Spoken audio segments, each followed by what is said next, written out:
Hi! నేను మీ ఆశ. మా ఛానల్‌ని కొత్తగా చూస్తున్న వాళ్ళు సబ్స్క్రైబ్ చేసుకోండి. వీడియో నచ్చితే లైక్ చేయండి. మీ ఫ్రెండ్స్ అండ్ ఫ్యామిలీ మెంబర్స్‌కి షేర్ చేయండి. ఈరోజు వీడియోలో పర్ఫెక్ట్గా పొంగే పూరి హోటల్ స్టైల్లో పూరి కూర చేసి చూపిస్తా. వాటికి కావాల్సిన పదార్థాలు చూద్దాం. ఉల్లిపాయలు, పచ్చిమిర్చి. ఉల్లిపాయలను తీసుకొని కట్ చేసుకోవాలి. బాగా సన్నగా కట్ చేయాలి. పొడవుగా కట్ చేయాలి. ఒక 5 పావు కిలో అయితే ఉల్లిపాయలు తీసుకున్నాను. ఒక 5 పచ్చిమిర్చి తీసుకున్నాను. బాగా సన్నగా కట్ చేసుకుంటున్నాను. కట్ చేసుకున్న తర్వాత వాటిని పక్కన పెట్టేసుకుందాం. పచ్చిమిర్చిని బాగా సన్నగా తరగాలండి. అయిపోయింది. ఉల్లిపాయలను పక్కన పెట్టేసుకుందాం. తర్వాత కావాల్సినవి తిరగమాత గింజలు, పసుపు, ఉప్పు. స్టవ్ ఆన్ చేసుకొని బాండీ పెట్టుకొని, బాండీలో అయితే ఆయిల్ వేసుకుందాం. ఆయిల్ హీట్ ఎక్కిన తర్వాత తిరగమాత గింజలను అయితే వేసాను. తర్వాత ఉల్లిపాయలు, పచ్చిమిర్చి కూడా వేసేయాలి. 2 కూడా కలిపి వేసేయడమే.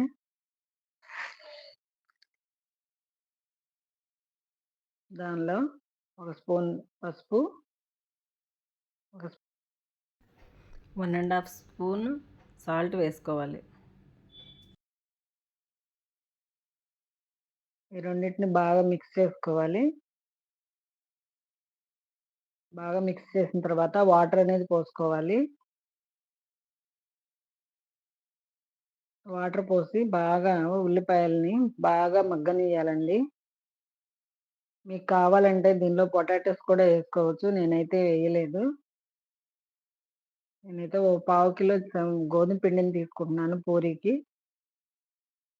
దానిలో ఒక 2 స్పూన్ల ఆయిలు, ఒక స్పూను సాల్ట్, ఒక స్పూన్ సాల్ట్ వేసుకొని కొంచెం కొంచెంగా వాటర్ పోసుకొని బాగా స్మూత్‌గా కలుపుకోవాలి.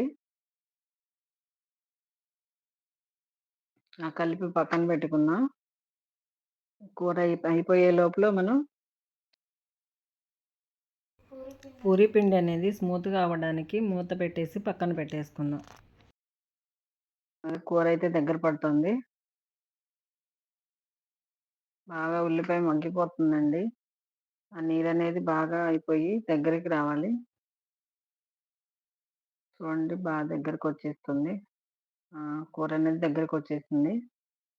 దానిలో ఒక 2 స్పూన్‌లయితే శనగపిండిని కలుపుకొని ఈ శనగపిండి అనేది ఎప్పుడెయ్యాలంటే మనం స్టవ్ ఆపేసి మనం కూర దింపేస్తున్నాం అనుకున్నప్పుడు ఒక ఒక 4, 5 సెకన్లు ముందు ఏసేసుకొని దింపేసుకోవడమే.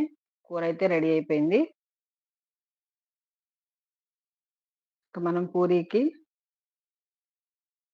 ఇలా కలుపుకుంటేనే మనకి చపాతీ అయినా, పూరి అయినా, పుల్కా అయినా చెక్కల్లాగా రాకుండా స్మూత్గా వస్తాయి, బాగా పొంగుతాయి. మనం ఎంత ఎక్కువసేపు కలుపుకుంటే అంత బాగా వస్తాయి అన్నమాట. అలా ఒత్తి మనం బాగా పొడవుగా ఇలా చేసుకొని కట్ చేసుకోవాలి. కట్ చేసుకుంటున్నాను నేను. నాకైతే ఒక 9 పూరీలైతే అయినాయండి. పూరీ ముద్దలు. ఆ ముద్దలననేది పక్కన పెట్టేసుకుందాం. నేను టిష్యూ పేపర్ అనేది ఏసి దాని మీద రుద్దినవన్నీ దాని మీద వేసుకుంటున్నాను. ఒక్కొక్కటిగా రుద్దుకొని మనం దాని మీద వేసుకుందాం.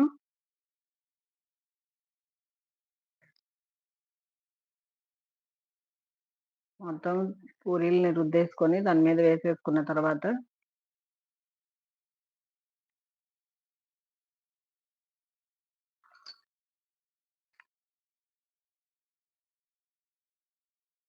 ఒక బాండీ తీసుకొని దానిలో ఆయిల్ అనేది పోసుకోవాలండి.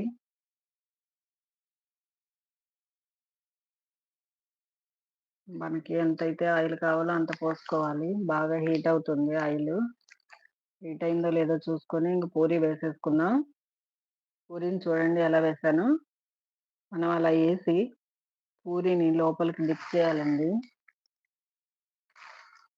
అలా చేస్తేనే మనకి పూరి అనేది పొంగుతుంది. అలా ఆయిల్ అనేది పైకి పోయాలి. చూడండి ఎలా పొంగిందో పూరి. అలాగైతే పూరీలు చేసుకోవాలండి.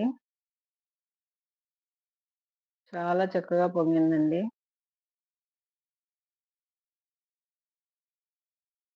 మనం పూరీలన్నీ ఇలానే చేసుకోవాలి. ఒక్కొక్క పూరీని ఇలా కాల్చుకొని పక్కన పెట్టేసుకున్నా.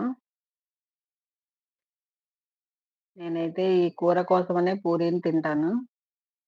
నాకు అంత ఇష్టం ఈ పూరీ కూరంటే. మీరు కూడా ఒకసారి ఈ ఈ పూరీ కూరని ట్రై చేయండి. మీకెలా వచ్చిందో నచ్చితే మీరు నాకు కామెంట్ చేయండి. ఈ పూరీ కూరంటే నాకు చాలా ఇష్టం. మీకు కూడా నచ్చుతుందనే అనుకుంటున్నాను.